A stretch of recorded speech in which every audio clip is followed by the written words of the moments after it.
Did you know that at one point in time there was an empire so powerful that it literally ruled over most of the countries in the world? They were so wealthy that they could buy and sell countries like they were nothing but commodities.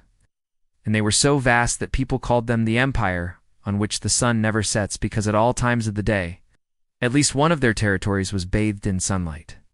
This is the story of the greatest empire in history, the English Empire.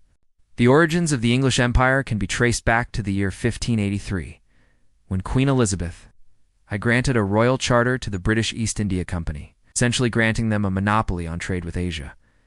The company's initial purpose was to trade spices, but it soon expanded into other goods such as cotton, silk, and indigo. By the mid-17th century, the British East India Company was a major player in the Asian spice trade and had established trading posts throughout the region. The company's influence grew steadily throughout the 17th and 18th centuries, and by the early 19th century, it had become the dominant power in India. The company ruled over a territory that would be larger than any single state in the Union today. In fact, its territory was so large that some have called it the first global empire. This massive empire was so powerful that it could easily conquer other countries, not just in Asia, but even in Europe. At one point in time, England ruled over no less than 3 European countries. But before we get into which countries these were, let us look at how the British managed to become so rich. You see, the British East India Company wasn't just a simple trading company. It was a full-blown corporation which used military force to obtain raw materials and expand its empire. They used advanced weaponry and tactics to defeat their enemies, and they were willing to use any means necessary to achieve their goals. As a result, the British East India Company amassed a huge fortune.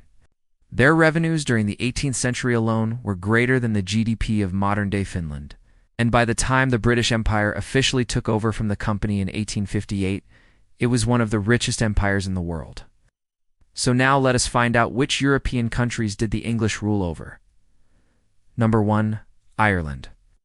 Ireland has a long and turbulent history, but it was during the 16th and 17th centuries that England's influence over the island began to grow. In 1541, King Henry VIII of England declared himself the King of Ireland, marking the beginning of English rule over the country.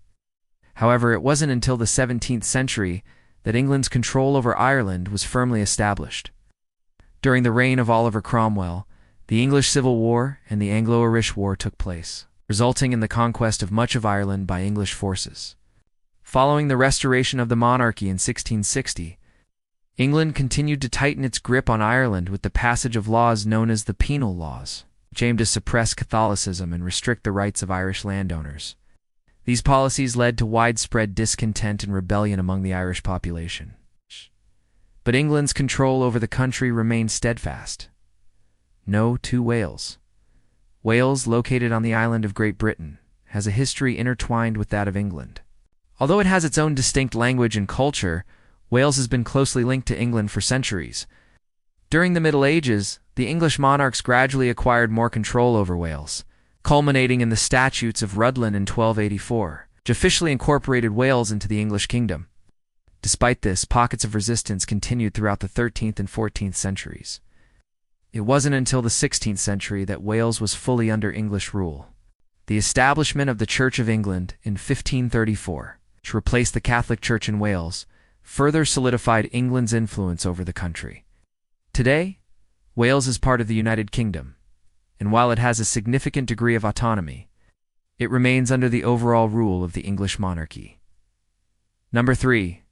Scotland. The history of Scotland's relationship with England is complex and dates back to the Middle Ages.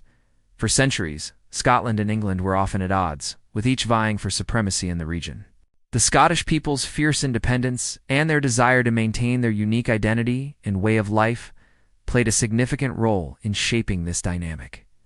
Despite numerous conflicts and attempts by English monarchs to subdue Scotland, the Scots successfully defended their homeland. However, during the 17th century, following the Anglo-Scottish War and the Mercat Cross, the two kingdoms were united under the rule of King James VII. This marked a turning point in their relationship, setting the stage for a new chapter in their shared history.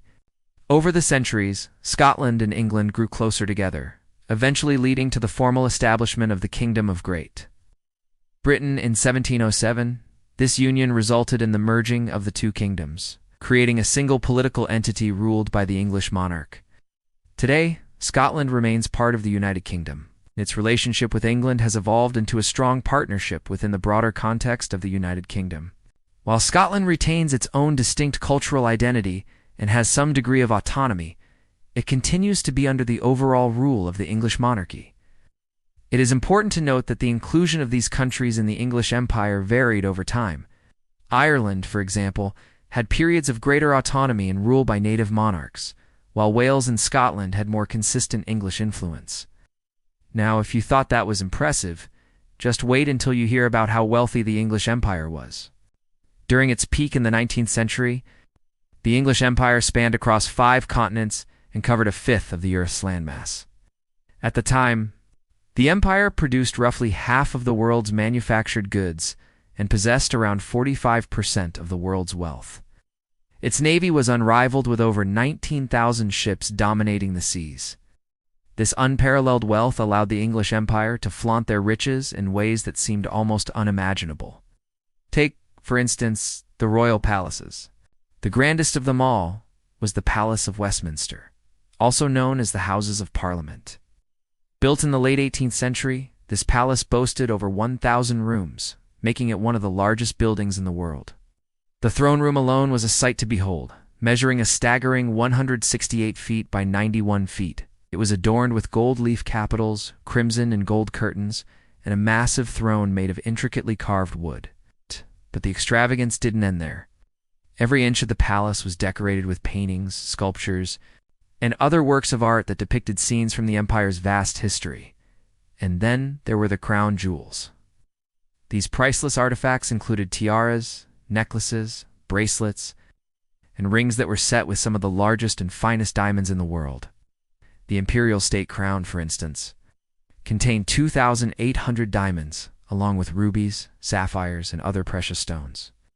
The Kohinoor, one of the crown jewels, was a 105-carat diamond that was said to have been mined in India in the 14th century. It was later set in the sovereign's scepter with cross, and is now displayed at the Tower of London.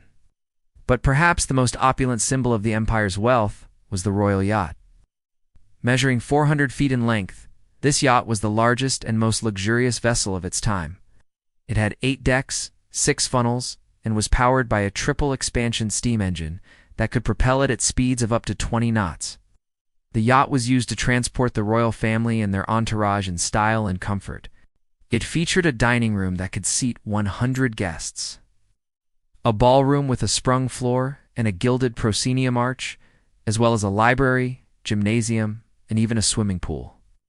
The opulence of the English Empire knew no bounds. From the grandeur of the Palace of Westminster to the priceless crown jewels and the unrivaled luxury of the royal yacht, the empire's wealth was on full display for all the world to see. We hope you enjoyed learning about the English Empire and its opulent lifestyle. If you want to learn more about other historical empires or topics, please let us know in the comments below. Thank you for watching, and we will see you in the next video.